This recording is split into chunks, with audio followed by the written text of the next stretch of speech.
Mind hämmastas see, et minu leinakogemus ema lahkumisega oli ja on siiamaani võrdlemisi leebe. Isa lahkumine oli teistsugune, seal oli palju draamat ja traagikat. Isa kaotas 3 aastat varem mõistuse ja viimased 3-4 kuud haiglas põhimõtteliselt vaakus hinge ja ma siis seisin seal kõrval. Nii palju, kui ma seisin, ikkagi nädalas korra käisin teda vaatamas ja tundsin abituna ennast ja kuidagi see oli kõik õudne mulle. Ja siis sellepärast ma arvan, see isa lahkumine oli ka nagu super traagiline ja lohutu.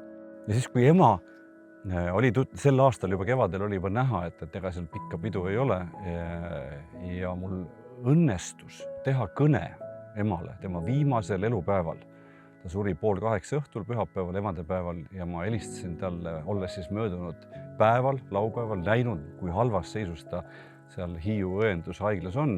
Helistasin aimates nagu halvimat ja siis sain talle telefonis öelda, et ema, et ma tahan, et sa teaksid, et sa oled olnud mul väga hea ema.